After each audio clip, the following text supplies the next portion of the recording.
CM DK Shivakumar ಅವರಿಗೆ ಹಿರಿಯ ಶಾಸಕರ ಅಸಮಾಧಾನವನ್ನ ತಣಿಸುವ ಟೆನ್ಷನ್. ಸಚಿವ ಸ್ಥಾನ ಸಿಗದೇ ಇರೋದಕ್ಕೆ ರಾಯರೆಡ್ಡಿ ಅವರು ಮುನಿಸಿಕೊಂಡ್ರ.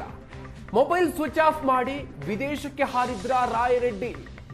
ಕಳೆದ 2 ದಿನಗಳಿಂದ ರಾಯರೆಡ್ಡಿ ಅವರ ಮೊಬೈಲ್ ಸ್ವಿಚ್ ಆಫ್ ಆಗಿದೆ. ಕ್ಷೇತ್ರದ ಜನರಿಗೆ ಪಕ್ಷದ ಮುಖಂಡರ ಸಂಪರ್ಕಕ್ಕೆ ರಾಯರೆಡ್ಡಿ ಅವರು ಸಿಗ್ತಾ ಇಲ್ಲ. ಸಚಿವ ಸ್ಥಾನದ ಬದಲು ಸ್ಪೀಕರ್ ಹುದ್ದೆ ಕೊಡುವ ಬಗ್ಗೆ ಚರ್ಚೆಗಳು ನಡೀತಾ ಇದೆ. ಸ್ಪೀಕರ್ ಆಗೋದಿಕ್ಕೆ ಒಪ್ಪದ ಹಿನ್ನೆಲೆಯಲ್ಲಿ ವಿದೇಶಕ್ಕೆ ಹಾರಿದ್ರ ರಾಯರೆಡ್ಡಿ ಅವರು ಅನ್ನುವಂಥ ಮಾತುಗಳು ಕೇಳಿ ಬರ್ತಾ ಇದೆ. ಸಿದ್ದರಾಮಯ್ಯ 5 ವರ್ಷ ಸಿಎಂ ಆಗಿರಬೇಕು ಅನ್ನುವಂಥ ಮಾತನ್ನ ರಾಯರೆಡ್ಡಿ ಅವರು ಪದೇ ಪದೇ ಹೇಳ್ತಾ ಇದ್ರು. ಜೊತೆಗೆ ಮೊದಲ ಪಟ್ಟಿಯಲ್ಲಿ ಕೊಪ್ಪಳ ಜಿಲ್ಲೆಗೆ ಸಚಿವ ಸ್ಥಾನ ಸಿಗದೇ ಇರೋದಕ್ಕೂ ಕೂಡ ಅವರಿಗೆ ಮುನಿಸಿದೆ ಅನ್ನುವಂಥ ಮಾತುಗಳು ಕೇಳಿ ಬರ್ತಾ ಇದೆ. ಸಿದ್ದರಾಮಯ್ಯನವರ ಆಪ್ತ ವಲಯದಲ್ಲಿ ಗುರುತಿಸಿಕೊಂಡಿದ್ದಂತಹ ರಾಯರೆಡ್ಡಿ ಅವರು ಸಚಿವ ಸ್ಥಾನದ ಆಕಾಂಕ್ಷಿ ಕೂಡ ಹೌದು. ಆದ್ರೆ ಅವರನ್ನ ಸ್ಪೀಕರ್ ಮಾಡಬೇಕು ಅನ್ನುವಂತ, ಸ್ಪೀಕರ್ ಆಗ್ತಾರೆ ಅನ್ನುವಂತ ಮಾತುಗಳು ಕೂಡ ಕೇಳಿ ಬರ್ತಾ ಇತ್ತು. ಸ್ಪೀಕರ್ ರೇಸ್ ನಲ್ಲಿ ಅವರಿದ್ದಾರೆ ಅನ್ನುವಂಥದ್ದು ಸ್ಪಷ್ಟವಾಗಿತ್ತು.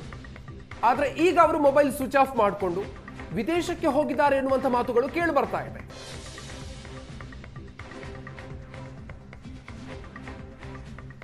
ಕ್ಷೇತ್ರದ ಜನರಿಗೆ, ಪಕ್ಷದ ಮುಖಂಡರಿಗೆ ಯಾರಿಗೂ ಕೂಡ ಸಂಪರ್ಕಕ್ಕೆ ಸಿಗ್ತಾ ಇಲ್ಲ ರಾಯರೆಡ್ಡಿ ಅವರು.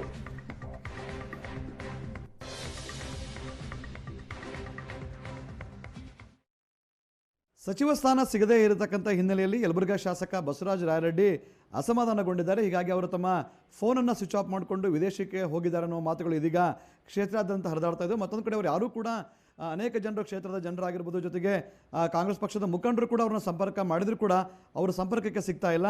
ಅವರು ತಮ್ಮ ಫೋನನ್ನು ಸ್ವಿಚ್ ಆಫ್ ಮಾಡ್ಕೊಂಡಿದ್ದಾರೆ. ಈಗ ಏಷ್ಯಾನೆಟ್ ಸುವರ್ಣ ನ್ಯೂಸ್ ಕೂಡ ಬಸವರಾಜ ರಾಯರೆಡ್ಡಿ ಅವರಿಗೆ ಕರೆಯನ್ನು ಮಾಡ್ತಾರೆ. ಕರೆಯನ್ನು ಮಾಡುವಂಥ ಒಂದು ಕೆಲಸವನ್ನು ಮಾಡ್ತೀವಿ. ಈಗ ಬಸವರಾಜ ರಾಯರೆಡ್ಡಿ ಅವರಿಗೆ ಕರೆಯನ್ನು ಮಾಡೋಣ.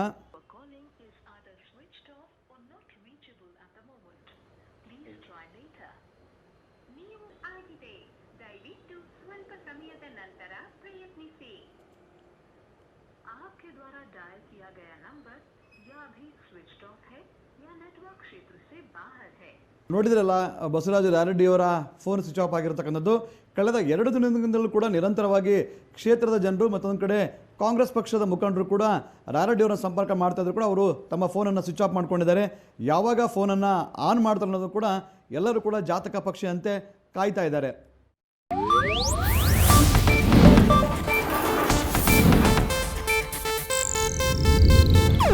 ಇದು ಏಷ್ಯಾನೆಟ್ ನ್ಯೂಸ್ ನೆಟ್ವರ್ಕ್ ಪ್ರಸ್ತುತಿ.